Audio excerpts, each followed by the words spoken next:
Welcome back. State broadcasters and traditional media conglomerates alike are under threat of losing their grip on the global media. The World Wide Web, with its internet giants and social networks, are competing for control over news and information and could determine the very future of journalism. No companies have been as controversial as News Corp and Google. We start with a report on the media tsar, Rupert Murdoch, whose critics love to hate, before we venture into Google's web on the web. He's Citizen Murdoch, the head of the world's biggest private media empire. Murdoch likes to own newspapers. Murdoch controls 175 newspapers, book and internet businesses, and some of the most popular and strident TV networks. You know what I was doing? Shut up. Shut up about sex. Shut up. But how healthy is it to concentrate such global power in one man? It is not defensible as a part of any liberal democracy. 20 years ago, Rupert Murdoch was at the forefront of an ideological battle to break the power of British trade unions. It led to blood on the streets. Back then, Murdoch had a reputation as a right-wing autocrat. It's going to be your fault, not my fault, if it doesn't work. And his empire was piecemeal and close to bankrupt. Oh, no. Today, his News Corporation is the biggest private media conglomerate the world has ever seen. We operate in more than 75 countries, 30 languages, 3/4 of the world's population. So how did he get from there to here? Standard operating procedure is find a politician who needs help, offer the help, find out what that politician can do for you, and say the help continues if you do it for me. Murdoch made a Faustian pact with conservative leaders Margaret Thatcher and Ronald Reagan. His media outlets backed them, and they smoothed his road to controlling a global media empire.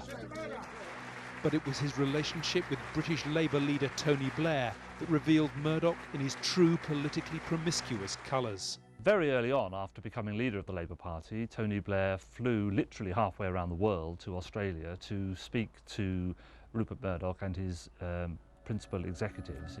The British Labour Party regarded Murdoch as the devil incarnate.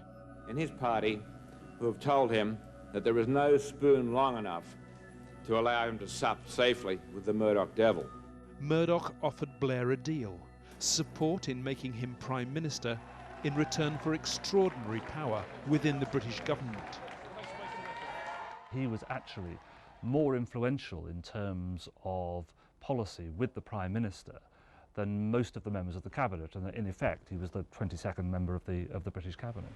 Across the world, Murdoch has proved keenly aware of the tension between journalism and his business interests. He owned the South China Morning Post. They ran some articles that said the wrong thing about China, and he immediately sold the paper. And he said, why should I own a newspaper that makes people angry in Beijing, which is a place where I wish to do business? But it was the Iraq War which revealed the extent to which Murdoch was prepared to use his extraordinary personal power to influence the course of world events. Rupert, is there any agenda that you want to shape? For example, take the war. I mean, have you shaped that agenda at all in terms of how the war is viewed? I mean, we've tried. He adopted it as a house policy. He got more or less the war that he was shouting for. That is, incompetent, underfunded, pointless, cruel and bizarre. But he got a war. Today, the world's most pragmatic private media magnate increasingly dictates what we read, hear and see. We report, you decide. We're not favoring anyone. It's potentially catastrophic. If the media is simply a servant of whatever bunch of burglars have seized power in the capital, then democracy is in very bad way. Real journalism, fair and balanced. Richard Gersberg, you are the host of Listening Post, Al Jazeera's media program. Tell me, in your last episode, you featured Rupert Murdoch's News Corp and General Electric silencing their news outfit. for the sake of perhaps commercial profit. Do you think this sort of thing is prevailing in the media business nowadays?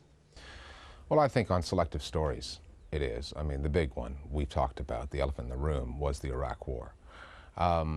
The story that we did last week was a feud between two hosts, one on MSNBC owned by General Electric, which happens to be a weapons manufacturer, did $2.4 billion worth of business with the Pentagon guidance systems primarily in 2004, and a Fox News person. They were going at it and they had a feud that was good for business, good for ratings, and then it only stopped when the Fox News host decided he didn't want to go after the MSNBC host anymore. Let's go after the CEO of GE.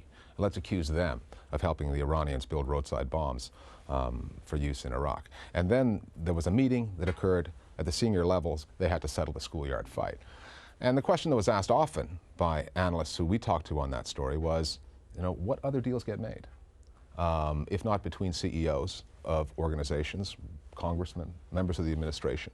What are the possibilities here? The other thing that was very interesting about that story is, and I think one of the mistakes that's often made when looking at Iraq war and Iraq coverage is that everyone thinks it's just cloaked in ideology, and that's the be-all and the end-all. But there's commercial interest. There are absolutely commercial interests, and I think the reason CNN went down the Fox road there was primarily because they wanted to have viewers. They did not want to be swimming against that current.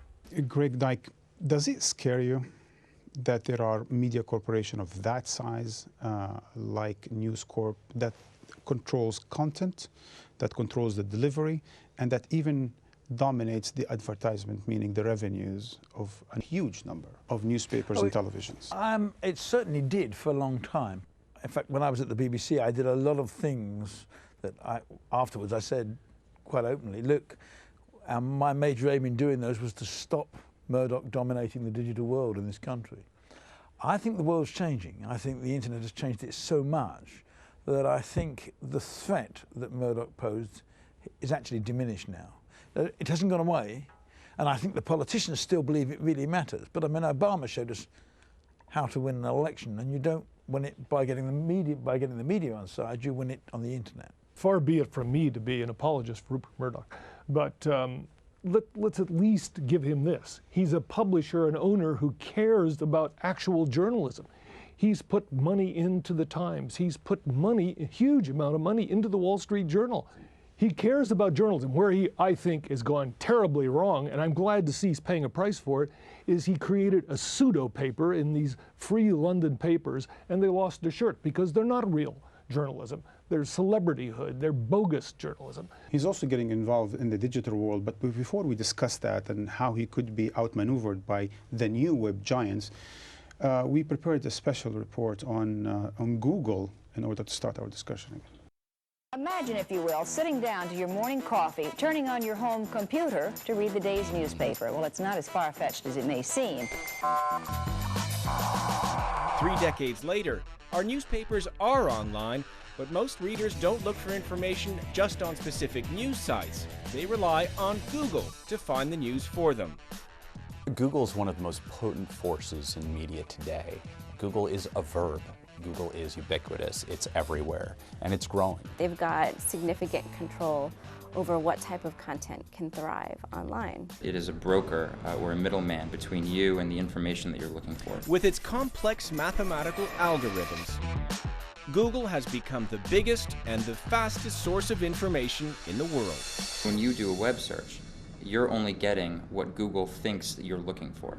These algorithms that go out and crawl the web and look for keywords ultimately become a mechanism for dictating what you eventually read, because it is the filter between you and the information that you're seeking.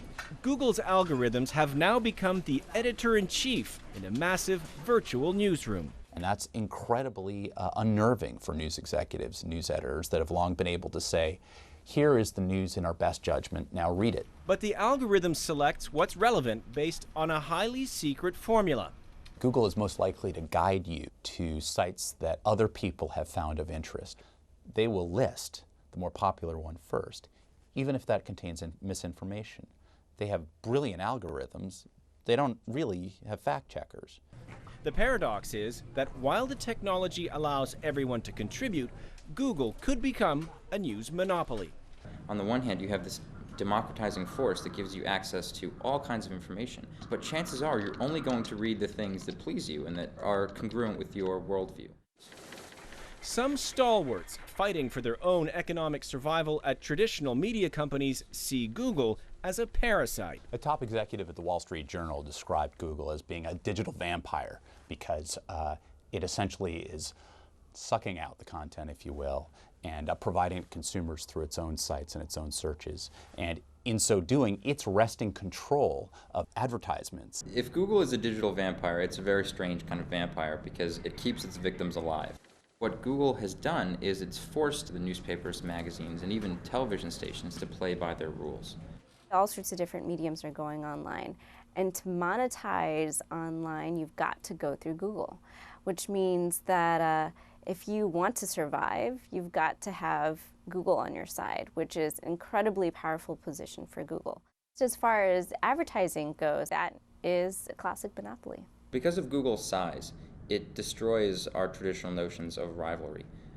It's so big that companies are forced to work with it, on the one hand, even while they're competing with it. And it's not just corporations. Nation states and governments now have to be aware of the power of Google. There are a lot of governments in the world right now that understand that information is power. Google empowers people, and it enables them to search for information that they would not otherwise be aware existed. In recent events, in places where regimes have cracked down on information, web-based media, including YouTube, which Google now owns, are very much accelerating our understanding of what's happening under authoritarian regimes. The spirit behind Google seems to have animated the new generation of internet tools that have allowed people to get information out. This too is the promise of Google. Richard Gisberg, a company that's worth $160 billion, revenues in 2008, $22 billion, 1 billion entries every day just clicking, trying to find out stuff. And then we hear this thing about complex algorithms. It sounds like the derivatives that led to the financial crisis. Marwan, there's a reason that we became journalists, and one of them is because in high school math class, someone said algorithms, and we glazed over. You know, I mean, this is such a complex thing. And the other thing that strikes me about it is, well, first of all, I think if you were going to have a single dominant search engine, this corporation with their maxim, which is don't be evil, and they generally keep to that, except perhaps when they're dealing in China from time to time. Don't do evil, but make business. Yeah, absolutely make business. And research becomes dependent on making the business. And it does. And look, and there is this paradox, which the piece was getting at, which is the democratization, the distribution of information. But now you're looking at it, you know, in the hands of a single corporation. I mean, it's a scary thing, but it's not the only scary thing. Comcast, Verizon, AT&T, they control people's access to the internet. There's a big pipe that they can sell you, or there's a small pipe that they can sell you. And if Ford or GM or New York Times pays them money, they're proposing to deliver that content faster than other information, which will come to us slower. The one thing we know about internet users is we're people in a hurry. There's a big battle But they will no longer look at the New York Times and the other outlets. Well, yeah, so there's this big battle going on over there, and 1 million people have signed a petition to make sure that the people who deliver Google or whatever search engine to you are actually giving other sites a fair shake as well. So there's a lot of different ways to look at this. Greg, BBC spends something like $100 million a year on its websites, and you were quite one of those enthusiasts for the web. Do you think something like a huge company like BBC, or even someone like News Corp that we heard about earlier, have any chance of competition with the likes of Google, Facebook? And the BBC. Well, the BBC's got the most visited European websites, and that's because the BBC got in early, as Google did. 5 years from now, you think? Oh, I think the BBC will continue to spend significant sums of money on its websites, and so it should. I think the more interesting story at the moment is actually Rupert Murdoch is just about to charge for all his newspapers online. And that, I mean, what of course all newspapers have discovered is that by giving their paper away on the web, they've fundamentally undermined their own business. But this is where the BBC comes into it, Marwan, because I think what is part of that debate is if they start charging, isn't then the natural reflexes to go to the BBC website? Why do you need the Times journalist when you've got the biggest news organization in the world offering its material. Or Google, for that matter. Well, for free. Or YouTube. But also, I think also in self-disclosure here, I think this network ought to say, if not for YouTube, much of the material that it produces, his program, would not be seen in many parts of the world. The United States does not show until recently, through a cable outlet, his program. Where do you see it? YouTube. Where would you see this program?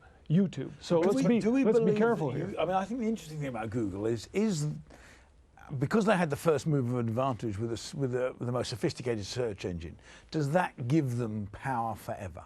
And you know, if you go back 20 years, you'd have been having this discussion about Microsoft. The problem with forever nowadays is it's like maybe 2 years down the road. Well, yeah, exactly. So I think companies come and go much faster than they ever did. There's someone sitting out there coming up with another good idea that's actually going to out-Google Google. And by then, Google will be an institution, and institutions are hopeless at reinventing themselves. Let me talk to you, Richard Gusberg, about the new institution that's reinventing itself. Suddenly, Facebook and Twitter found their Persian service right when the escalation started taking place in Iran. And suddenly, social networking become our new journalistic outlet. Do you think that's good or bad for journalism? Ultimately, I think it's good if news organizations learn the proper way of how to use the technology. And how is that? Well, the Mumbai attacks were the laboratory initially for Twitter, as we started to see Twitter deliver news content or alleged content to news organizations. Then Iran became a bigger laboratory. The way I see it, we don't know who these people are who are Twittering. We don't know if what they're saying is true. The way I see Twitter is, you know, John will remember when we were working in newsrooms years and years ago, we would get a phone tip from somebody. There's a fire down on Bank Street. We didn't put that on the air as a news organization. Right. We made some calls. Right. We sent some people down there to check, and if it was a fire and if it was real news, we would then report it. I see Twitter as the new phone tip service. Right. The problem is, what's happened in the 20 years since we were taking phone tips back then, is that news organizations have shrunk. They have fewer resources, fewer bodies, fewer cameras. Immediacy has moved up on the agenda, especially in the world of 24. Got to have it first, even if it's not true. And I think, so Twitter has arrived at a time of a sort of perfect misinformational storm. Media's ready to be hoodwinked. We'll take anything. And that's the way I see it. The new media groups say, hold on here, establishment, mainstream media. Who put all of those non-existing sources on weapons of mass destruction on the airwaves? Who made 9 mistakes in an obit about Walter Cronkite? I mean, you know, again, traditional newsrooms have to be very careful about being so hypercritical of these bloggers and new journalists. They deserve to be judged on their merits, not as a kind of sweeping journalism. And which is why I said that most of the stuff came out of Iran, I think, was legitimate. But I think as news organizations, what you have to do is you have to check sources. Yeah, once, twice, 3 times. Yes. Yeah, because a lot of those people have a perspective. They come from a view. They have a view. They're putting it up for a view. Yeah. Your aim as a journalist is not to have a view. It's to try to understand and explain. Now, it seems to me that's getting harder, and I agree with you, exactly. I mean, I think there is a real crisis coming in journalism. It's who funds it in the future?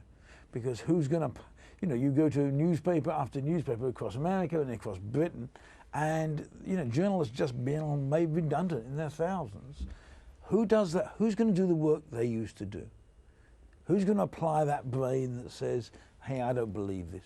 I want to leave you with a last question for all of you. As the new technologies are popularizing information and making it possible for expression of various views to be on the web, just at that time we have a huge concentration of power on the web and outside the web. Where is this all going? Is it going in favor of democracy and freedom of expression or not? John, you start. The big issue is not the death of newspapers or where journalism is going. It's losing what is traditionally known as news. Who's going to do embryonic, enterprising, digging journalism, and how do you, to go back to your point, how do you pay for it?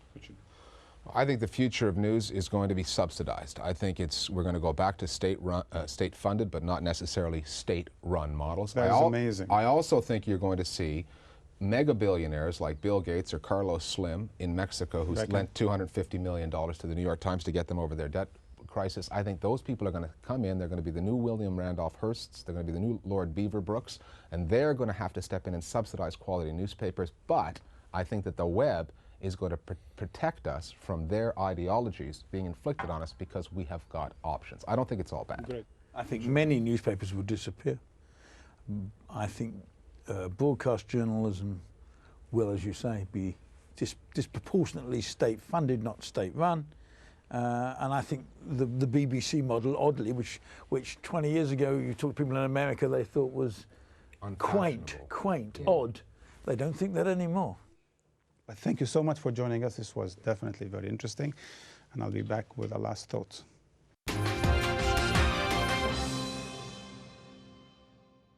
My last thought is about you, the global viewers, the internet surfer, or as one government calls us, the digital people. You have entrusted your intimate relations, your personal profiles to brand new corporations with questionable privacy policies and at times unsavory practices. Did you read the privacy policies before signing on? Well, you should. Take the example of Facebook. Thanks to its incredibly effective social and business networking, its membership will reach 300 million by year-end. Facebook knows a lot about its users, their age, addresses, their friends, and what sort of music, movies, TV, books, food, and activities they like, and can come up with an almost forensic profile of who you are. And Facebook could share all of this private information with other companies or government agencies under particular circumstances, such as legal requirements. And private information was shared before. For example, when the Bush administration enlisted the phone companies to provide the phone records of American citizens to U.S. intelligence agencies and went on to ask for retroactive immunity from prosecution. When using the likes of Facebook, all of you around the world are consenting to have your personal data transferred and processed in the United States. So ask yourselves, if information is power, what does it mean for a web giant to have access to the private information of hundreds of millions, and what should be done to avoid its misuse? If you have answers, write me. I would love to read them. Thank you for watching.